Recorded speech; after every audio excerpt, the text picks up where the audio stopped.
चतुर्थ खंड धर्म आणि धम्म भाग पहिला धर्म आणि धम्म भाग दुसरा परिभाषिक शब्द साम्यामुळे तात्विक भेद कसे लपून राहतात भाग तिसरा बौद्ध जीवन भाग चौथा भगवान बुद्धांची प्रवचने भाग पहिला पाहू धम्म आणि धर्म एक धर्म म्हणजे काय धर्म हा एक अनिश्चित शब्द असून त्याचा एक ठराविक असा अर्थ नाही तो शब्द जरी एक असला तरी त्याचे अनेक अर्थ आहेत याचे कारण असे की धर्म हा निरनिराळ्या अवस्थातून गेलेला आहे प्रत्येक वेळेची मान्यता किंवा अर्थ तिच्या मागील किंवा पुढील अवस्थातील अर्थांशी समान नव्हती प्रत्येक अवस्थेमध्ये त्या मान्यतेला आपण धर्म असेच म्हणत राहिलो धर्माचा आशय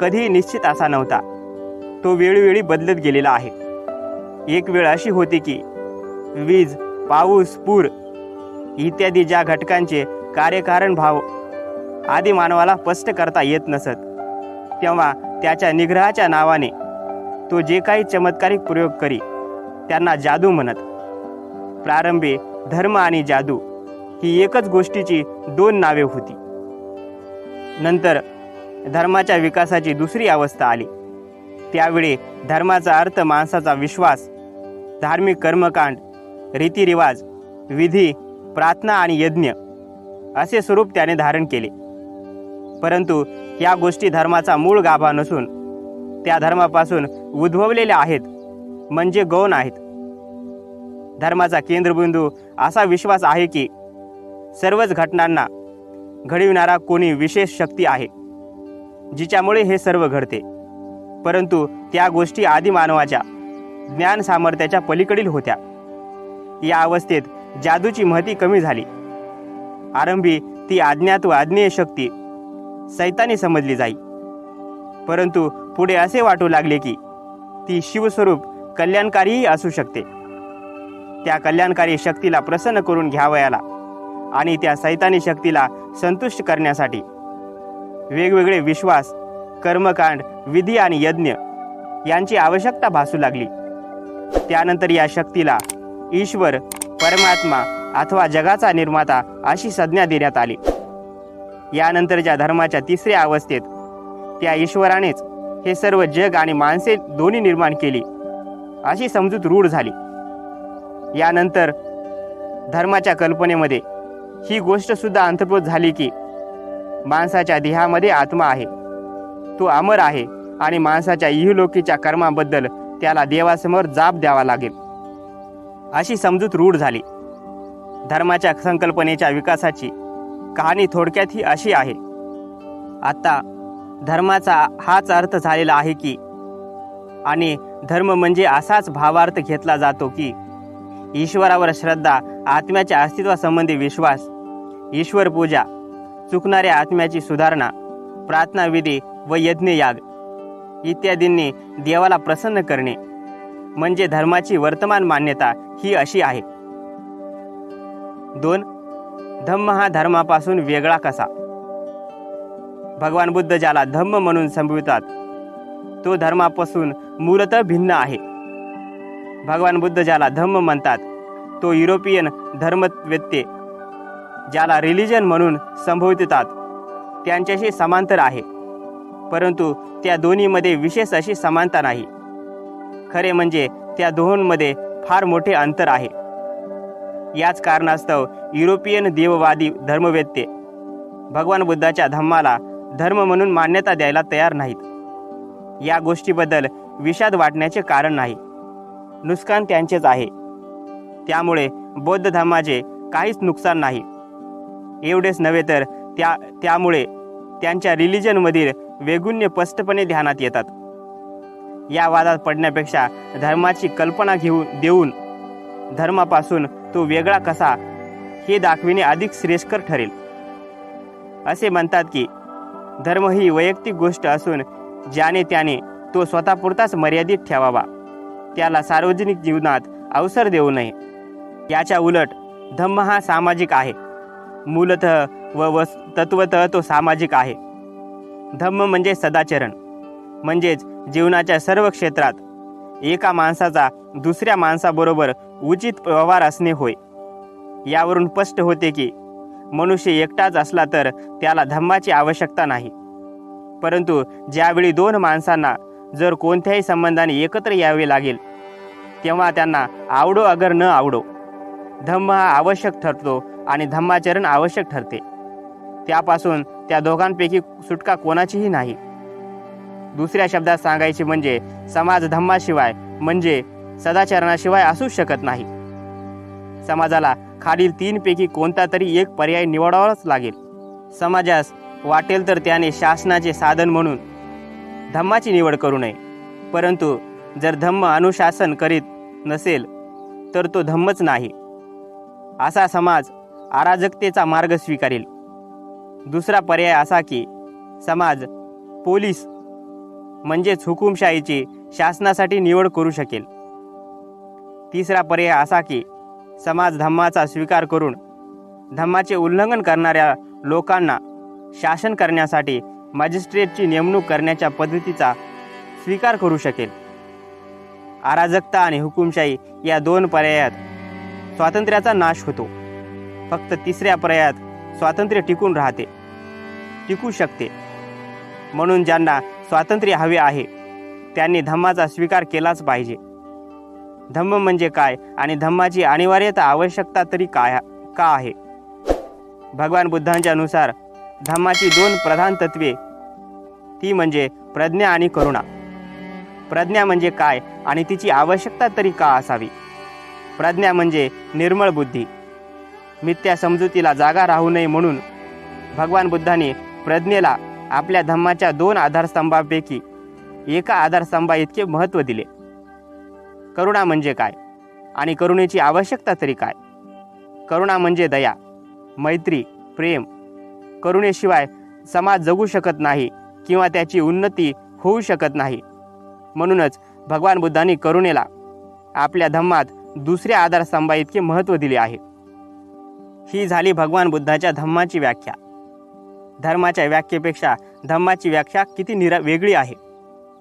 भगवान बुद्धांची ही धम्माची व्याख्या अगदी प्राचीन असली तरी ती आधुनिक युगाशी जुळणारी वाटावी अशी आहे. ती जितकी अलौकिक तितकीच मौलिक आहे. ती कोणापासून उसनी घेतलेली नाही आणि तरी ती किती सत्य आहे बरे. प्रज्ञा आणि करुणेचे अपूर्व मिश्रण म्हणजेच भगवान बुद्धांचा धम्म होय. धर्म आणि धम्म यामध्ये महदतर आहे. 3. धर्माचे प्रयोजन आणि धम्माचे प्रयोजन. धर्माचे किंवा रिलिजनचे प्रयोजन काय? धम्माचे प्रयोजन काय?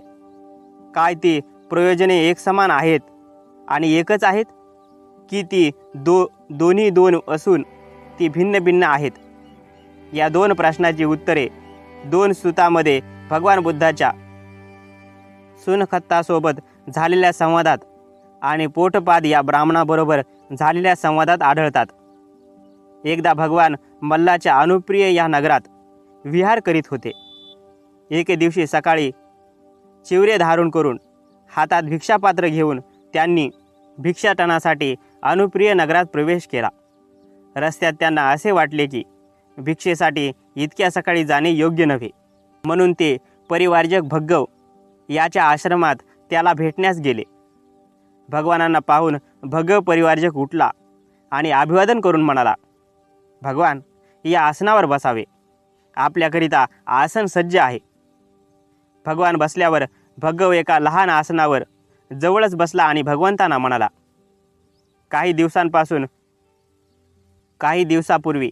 पुष्कळ दिवसापूर्वी श्रमण गौतम सुनखत्त लिच्छवी मजकडे येऊन म्हणाला, मी अलीकडे तथागताचे शिष्यत्व सोडले आहे. सुनखत्ताचे हे म्हणणे खरे आहे काय? भगवंतांनी उत्तर दिले, होय, सुनखत्त लिच्छवी जे म्हणाला ते खरे आहे. त्यानंतर तथागत म्हणाले, बरेच दिवस झाले सुनखत्त लिच्छवी माझ्याकडे आला आणि म्हणू लागला, आता मी तथागतांच्या शिष्यत्वाचा त्याग करतो. आता मी तथागतांचा शिष्य राहणार नाही. जेव्हा त्याने मला असे म्हटले तेव्हा मी त्याला विचारले, सुनखत्त, तू माझ्याबरोबर राहा आणि माझा शिष्य हो, असे मी कधी तरी तुला म्हणालो होतो काय? शुनकत्ताने मला उत्तर दिले, नाही भगवान, तुम्ही कधीच तसे मला सांगितले नाही. मी त्याला विचारले, आणि शुनकत्त, तू तरी मला असे कधी म्हणाला होतास काय की भगवंतांना आपला गुरु स्वीकार करीत आहे? नाही भगवान, नाही, असे मी कधीच म्हणालो नाही. नंतर मी त्याला विचारले, जर मी तुला सांगितले नव्हते आणि तूही विचारले नव्हतेस, तर मग मी कोण आहे किंवा तू कोण आहेस की तू मला सोडून जाण्याची भाषा बोलतोस? याचा अर्थ काय? अरे वेड्या, या दोष तुझाच नाही काय? शुनकत्त म्हणाला, पण भगवान, आपण सामान्य माणसाच्या शक्तीबाहेरील असे चमत्कार मला करून दाखवित नाहीत. अरे शुनकत्ता, मी तुला असे कधीतरी म्हटले होते काय? शुनकत्त, तू मला गुरु म्हणून स्वीकार कर आणि मी तुझ्यासाठी असामान्य चमत्कार करून दाखवीन. नाही भगवान, तुम्ही असे कधीच आश्वासन दिले नाही. अथवा शुनकत्त, तू तरी कधी आपला असा विचार मजपशी व्यक्त केला होतास काय की भगवंताचे शिष्यत्व स्वीकारेन कारण ते माझ्यासाठी असामान्य चमत्कार करून दाखवतील? नाही भगवान, नाही, मी असे कधीच बोललो नाही. जर मी तसे बोललो नाही आणि तूही तसा बोलला नाहीस, तर वेड्या माणसा, मी कोण आहे आणि तू कोण आहेस जो तू मला सोडून जाण्याची गोष्ट करतोस? शुनकत्त, तुला असे वाटते काय की असामान्य चमत्कार करून दाखविलेत अथवा न दाखविलेत काय? माझ्या धम्माचा हाच उद्देश नाही काय की जो त्या धम्मानुसार आचरण करतो तो आपल्या दुःखाचा नाश करू शकतो?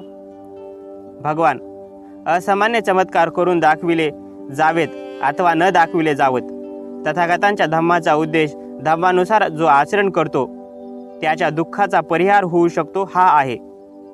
शुनकत्त, जर धम्माच्या उद्देशाच्या दृष्टीने पाहिले असता याचे काहीच महत्त्व नाही की असामान्य चमत्कार केले काय किंवा न केले काय, तर मग तुला चमत्काराच्या प्रदर्शनाचे एवढे महत्त्व का वाटावे?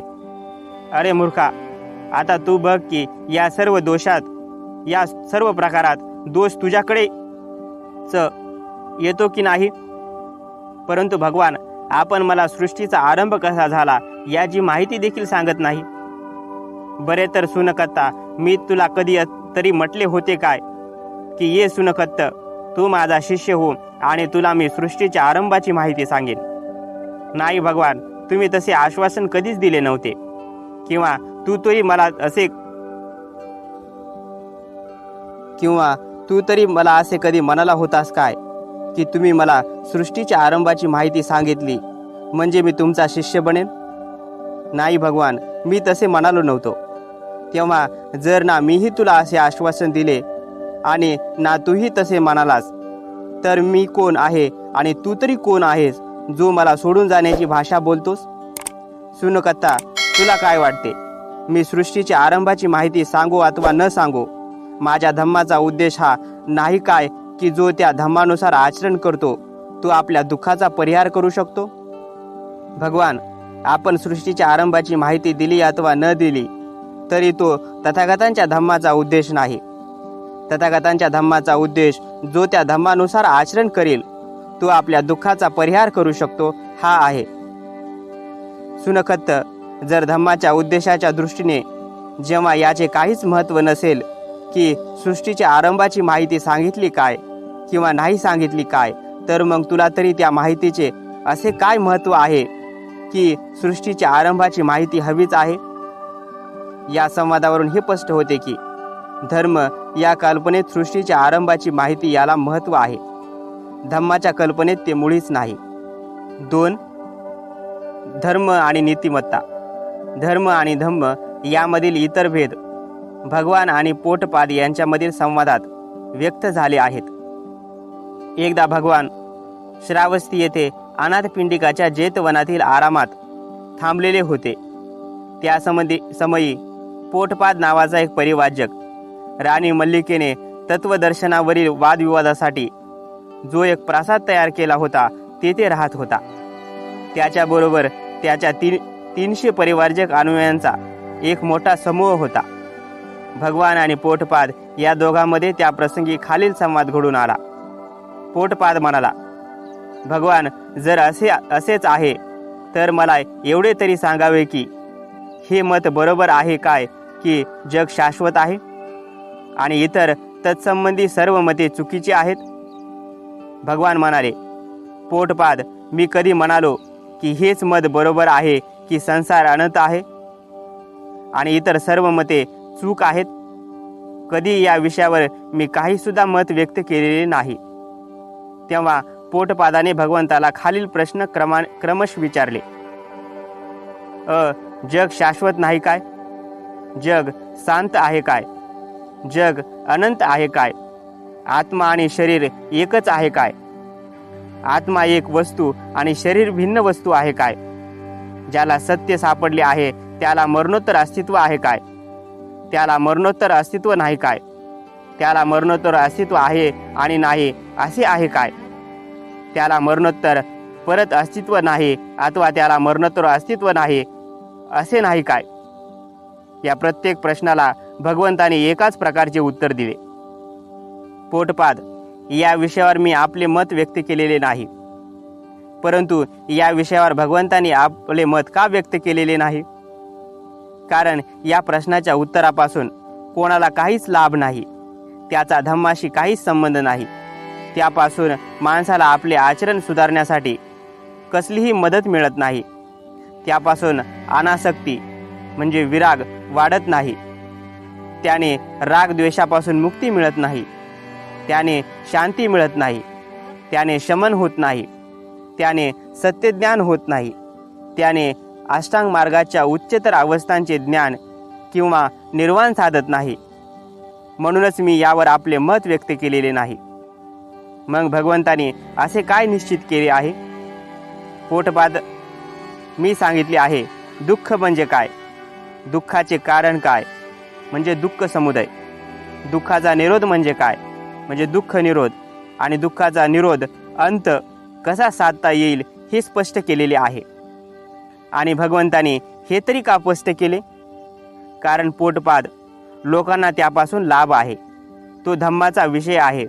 त्यामुळे माणसाला आपले आचरण सुधारण्यास मदत मिळते. त्यामुळे विराग वाढतो. त्यामुळे रागद्वेषापासून मुक्ती मिळते. त्यामुळे शांती मिळते. त्यामुळे माणूस स्वस्थ चित्त होण्यास मदत मिळते. त्यामुळे विद्या प्राप्त होते. त्यामुळे प्रज्ञेचा लाभ होतो आणि ते निर्वाण प्रत नेते. म्हणूनच तर मी दुःख, दुःखाचे कारण आणि दुःख निरोधाचे साधन यासंबंधी विधान केले आहे. या संवादात धर्माचा विषय आणि धम्माचा विषय या दोहोंचे स्वरूप स्पष्ट झाले आहे. ते दोन विषय एकमेकांपासून अगदी भिन्न आहेत. धर्माचे प्रयोजन जगत प्रारंभाचे स्पष्टीकरण करणे होय आणि धम्माचे प्रयोजन जगाची पुनर्रचना करणे हे होय, म्हणजे त्याला सुखी बनविण्याचे प्रयत्न करणे होय. 4. नैतिकता आणि धर्म. धर्मात नैतिकतेला काय स्थान आहे? खरी गोष्ट अशी आहे की धर्मात नैतिकतेला कसलेही स्थान नाही.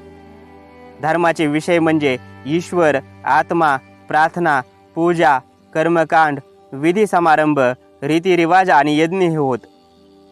नैतिकतेचा संबंध तेथेच येतो जेथे एका माणसाच्या दुसऱ्या माणसाशी संबंध येतो.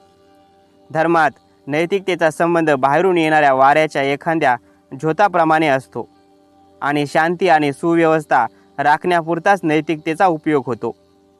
धर्म हा एक त्रिकोण आहे. आपल्या शेजाऱ्याशी चांगुलपणाने वागा, कारण तुम्ही दोघेही एकाच परमेश्वराची लेकरे आहात. धर्माची हीच विचारसरणी किंवा तर्क आहे.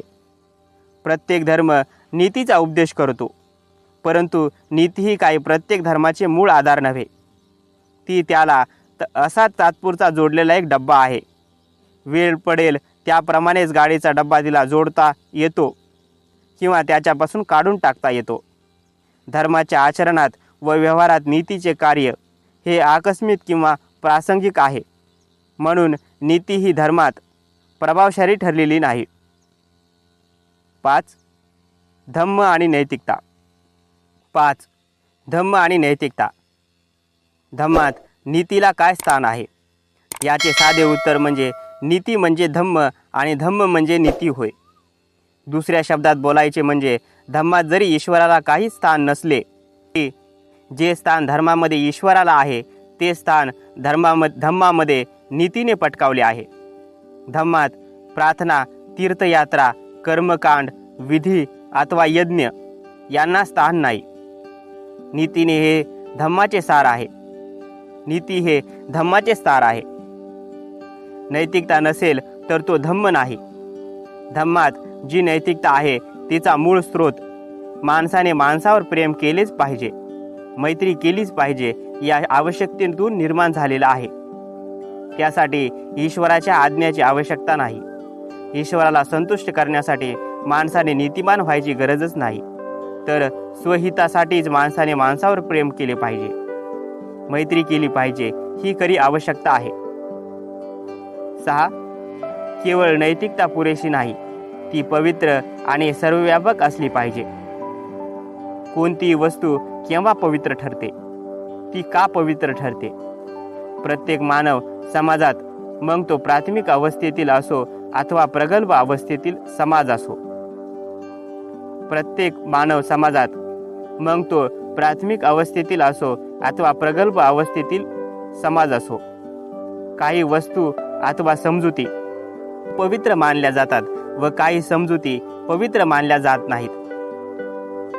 जेव्हा एखादी वस्तू अथवा समजूत पवित्रतेच्या सीमेमध्ये प्रवेश करते, म्हणजे पवित्रतेच्या अवस्थेला पोहोचते, तेव्हा पवित्रतेच्या त्या सीमेचे उल्लंघन करता येत नाही, किंबहुना त्या सीमेला स्पर्शही करता येत नाही व तसे करणे निषिद्ध समजले जाते.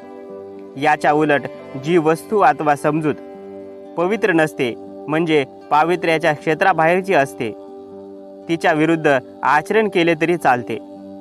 म्हणजे अशा पवित्र नसलेल्या वस्तू अथवा समजुती त्यांच्या विरुद्ध वागताना मनात भय अथवा विवेकबुद्धीची टोचणी उद्भवत नाही. जे पवित्र ते मंगल होय, धर्मानुसार होय. त्याचे उल्लंघन केले तर ते धर्मबाह्य वर्तन ठरते. एखाद्या वस्तूला पावित्र्य का दिले जाते? प्रस्तुत विषयाच्या अनुरोधाने प्रश्नाचे क्षेत्र मर्यादित राखण्यासाठी असा प्रश्न विचारता येईल की नीतीला पावित्र्य का दिले गेले? नीतीला पावित्र्य देण्यात 3 गोष्टी कारणीभूत झाल्या असाव्यात. पहिली गोष्ट ही की जे श्रेष्ठ आहे त्याचे संरक्षण करणे सामाजिक हिताच्या दृष्टीने आवश्यक असते. या प्रश्नाची पार्श्वभूमी जीवन संघर्षात योग्यतम माणूस टिकून राहिला पाहिजे या सिद्धांतात आहे. या प्रश्नाचा विकासवादाशी संबंध आहे. हे सर्वश्रुत आहे की मानव समाजाचा विकास जीवन संघर्षामुळे घडला, कारण प्रारंभिक युगात अन्न सामग्री अतिमर्यादित मात्रेत होती. हा संघर्ष अत्यंत भयान स्वरूपाचा होतो. निसर्गाचे दात आणि नखे रक्तलांछित राहिलेली आहेत. या भयंकर रक्तरंजित संघर्षात योग्यतम तेच टिकाव धरू शकतात. समाजाची अगदी प्रारंभीची स्थिती ही अशीच होती. फार प्राचीन काळी कोणी ना कोणीतरी असा प्रश्न उपस्थित केलाच असेल की जो योग्यतम तोच श्रेष्ठतम आहे काय, की जो अत्यंत दुर्बल आहे त्याला जर संरक्षण देऊन वाचविले तर परिणामी समाजाचे हेतू साधवायला तोच अधिक योग्य ठरणार नाही काय? असे वाटते की तत्कालीन समाजाची जी स्थिती होती त्यावेळी तिने त्याचे उत्तर होकारार्थी आवश्यक दिले असेल. तर मग असा प्रश्न उद्भवतो की कमजोर माणसाचे संरक्षण करण्याचा उपाय कोणता? जे योग्यतम आहेत त्यांच्यावर काही निर्बंध घालण्यापेक्षा कमी अशा तऱ्हेच्या कोणत्याही उपायाने ते शक्य होणार नाही.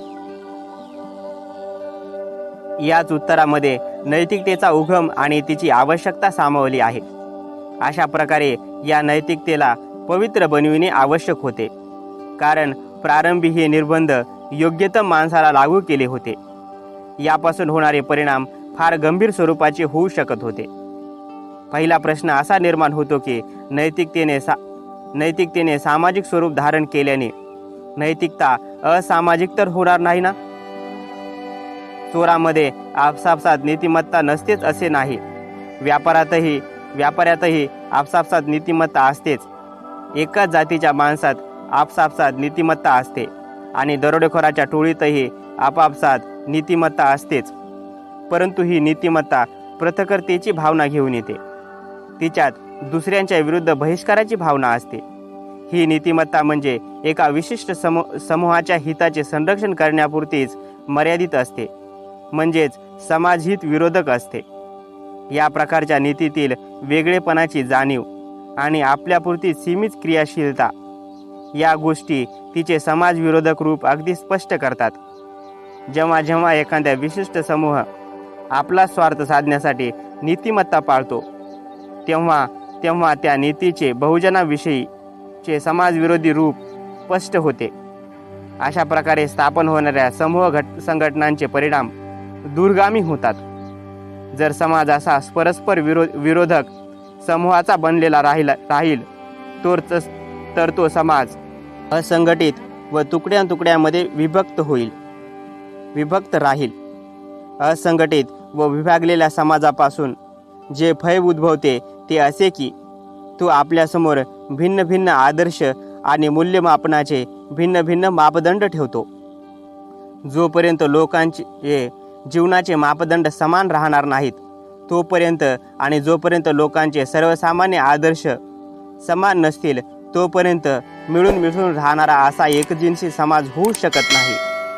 जेव्हा भिन्न भिन्न आदर्श आणि मूल्यमापनाचे भिन्न भिन्न मापदंड समाजात रूढ असतील त्या समाजात व्यक्तीला आपल्या मनातील विचारात सुसंगती राखणे अशक्य होईल. आपण जर बुद्धिपुरस्पर विचार केला तर कोणाच्या संख्याबळाचा विचार करून ज्याला जेवढा अधिकार मिळवायला हवा तेवढा नसून कोण्या समाजाच्या एका गटाचे दुसऱ्या गटावर अनुचित वर्चस्व राहिले तर त्या समाजात संघर्ष हा अटळ असणार. अशा प्रकारच्या संघर्षाला पायबंद घालण्यासाठी सर्वांना पवित्र वाटणाऱ्या अशा सर्वसामान्य नीतिनियमाची आवश्यकता असते. आणखी एक तिसरे कारण आहे ज्यामुळे नैतिकतेला पवित्र आणि सर्वसामान्य असण्याची आवश्यकता आहे, आणि ते म्हणजे व्यक्तीच्या विकासाला संरक्षण देण्यासाठी. जेथे जीवन संघर्ष असतो किंवा एका वर्ग विशेषाचे शासन असते तेथे व्यक्तीचे हित हे सुरक्षित नसते. एखाद्या घटकात विभागलेल्या समाजातील म्हणजेच वर्गव्यवस्थेतील व्यक्तीला चित्ताची सुसंगती आणि अविरोधी भावना प्राप्त होत नाही. ती भावना प्राप्त करणे तेव्हा शक्य असते जेव्हा समाजात समान जीवन ध्येय असतात आणि समान जीवनादर्श असतात. एका विभागलेल्या समूहाप्रमाणे त्यातच पोषक असे भिन्न आदर्श आणि भिन्न ध्येय असली की समाजातील व्यक्तींचे विचार बहकतात आणि समाज व्यवहाराकडे साकल्याने पाहण्याची दृष्टी सुसंगत राहू शकत नाही, ती विकृत होते. दुसरे असे की वर्गव्यवस्थेमुळे पक्षपातीपणा वाढतो आणि न्याय मिळत नाही. वर्गव्यवस्थेमुळे समाजाचे वर्गप्रधान स्तर बनतात. जे मालक असतात ते मालकच राहतात आणि जे दास्यात जन्मास येतात ते दास्यच राहतात. धनी ते धनीच राहतात, कामगार ते कामगारच राहतात, अधिकार संपन्न ते अधिकार संपन्नच राहतात आणि गुलाम ते गुलामच राहतात. याचा अर्थ असा की अशा व्यवस्थेत स्वातंत्र्याचा लाभ काही थोड्यांनाच होतो, सर्वांना होत नाही. मुठभर लोकांना समतेचा लाभ होतो, बहुसंख्यकांना मात्र त्यापासून वंचित राहावे लागते. त्यावर उपाय काय आहे? त्यावर मार्ग काय आहे? यावर एकच उपाय आहे, तो म्हणजे बंधुता, म्हणजे भावनेला सर्वत्र प्रभाव पाडणारी शक्ती बनविणे. बंधुता म्हणजे काय? बंधुता म्हणजे मानवामधील बंधुभाव म्हणजेच नैतिकता. म्हणूनच भगवान बुद्धाची शिकवण आहे की धम्म म्हणजे नीतिमत्ता, आणि धम्म पवित्र असतो तशीच नीतिमत्ताही पवित्र असायला हवी.